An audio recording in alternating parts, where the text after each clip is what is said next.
आज है 29 जनवरी और मॉर्निंग शिफ्ट का एग्जाम हो चुका है। जेई मेन 2025 मॉर्निंग शिफ्ट 29 जनवरी एग्जाम हो चुका है। स्टूडेंट के रिएक्शंस हैं मिक्स रिएक्शंस। अब उसके कई फैक्टर्स हैं, उसको डिस्कस करेंगे। ज़्यादातर स्टूडेंट्स ने कहा पेपर ठीक था। कुछ स्टूडेंट्स थे जिन्होंने कहा पेपर डिफिकल्ट था। कुछ ने ऐसा भी कहा कि पेपर उनके लिए काफ़ी आसान था। आसान मतलब जो इतने कल से हो रहा था, कल जो इतना वो हो गया था कि यार इतना डिफिकल्ट पेपर आ रहा था, उनके माइंड में डर था। तो उन्हें लगा कि ये कल से आसान आया पेपर।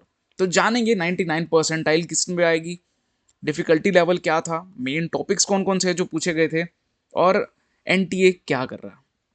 ठीक है, इस बारे में बात करते हैं। So let's start the video without wasting any time. अगर केमिस्ट्री की बात करें तो मैं ये नहीं कहूँगा कि सारे क्वेश्चन आसान थे, बट ईजियर साइड पे थी। अब ईजियर साइड पे होना और आसान होना दोनों में फर्क है। ईजियर साइड का मतलब कल के कंपैरेटिवली अच्छी खासी आसान थी। सारे टॉपिक्स इक्वली कवर किए गए थे, कोई ऐसा नहीं था कि किसी टॉपिक से ज़्यादा क्वेश्चन हों। बट फिजिकल थी वो ज़्यादा थी, इनऑर्गेनिक थोड़ी सी कम थी। और जो एवरेज टाइम लगा एक स्टूडेंट को केमिस्ट्री का सेक्शन सॉल्व करने में, वो था 40 से 45 मिनट, लगभग पौना घंटा लगा। और जो बाकी बचा हुआ टाइम था वो स्टूडेंट्स ने मैथमेटिक्स में लगाया। एवरेज अटेम्प्ट थे वो 15 से 20 थे।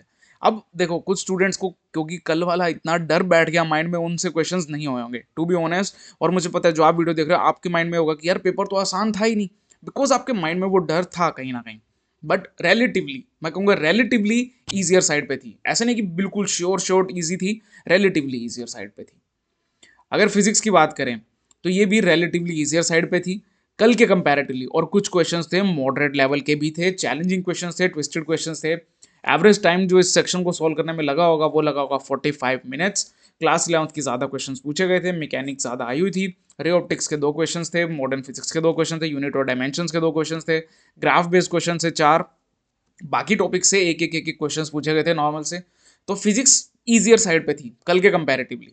तो कट ऑफ भी कल के कंपैरेटिवली ज़्यादा जाएगा।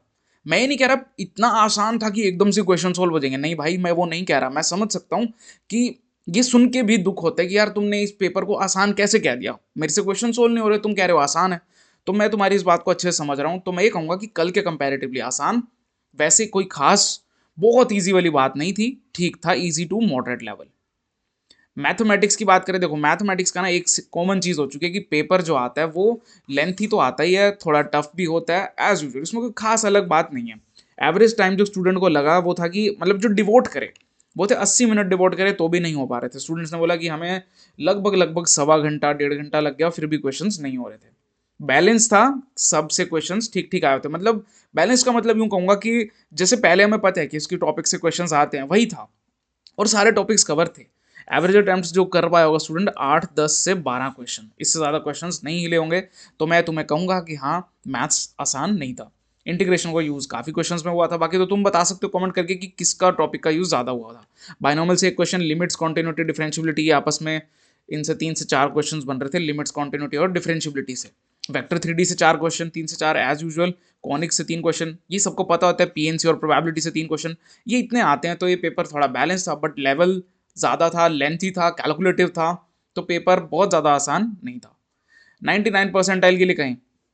अब ये परसेंटाइल किस हिसाब से बन रही है, क्योंकि कल के कंपैरेटिवली पेपर इजी आ गया। तो कल जैसे कट ऑफ कम गई थी तो अब जाएगी 200 के आसपास।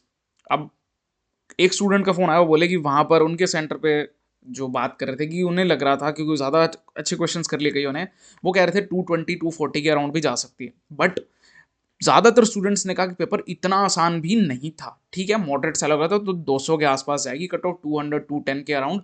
उससे ज़्यादा तो बिल्कुल भी नहीं जानी चाहिए। ओवरऑल डिफिकल्टी की बात करें तो ईजी टू मॉडरेट, ठीक है, ईजी से मॉडरेट लेवल का था। और टेक अवेज, ये इंपॉर्टेंट चीज़ है जो आपको पता होनी चाहिए। एक्सपेक्ट क्या करो, कुछ भी एक्सपेक्ट नहीं करना। ये बातें हैं जो सीख लो। कुछ भी एक्सपेक्ट मत करना। तुमने पेपर दिया है तो तुम्हें समझ आ गया होगा, पूरा सिलेबस कवर कर जाओ। ये मत सोचना कि यार बस मैं ये कर लूँ। अब बहुत सारे क्रिएटर्स जो वीडियो डालते हैं कि ये 50 से ज़्यादा केमिस्ट्री में स्कोर कर सकते हो सिर्फ ये टॉपिक्स पढ़कर।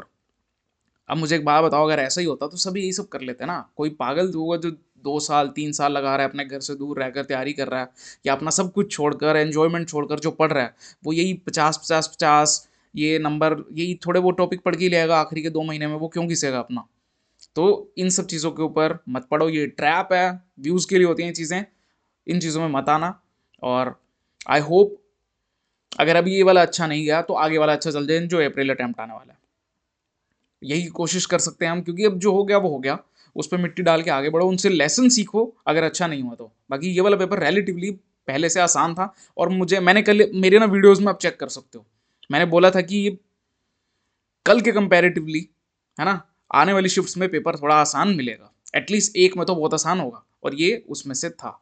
सो मिलेंगे अगली वीडियो में। Bye, take care, thanks for watching the video. Comment करके बता सकते हो अपना एक्सपीरियंस कैसा रहा, ताकि जिनका आगे वाली शिफ्ट में अगर वो देखें उनका थोड़ा बेनिफिट हो। बाकी देखते हैं पेपर कैसा आएगा अगले वाला, फिर उसके ऊपर डिस्कशन करेंगे।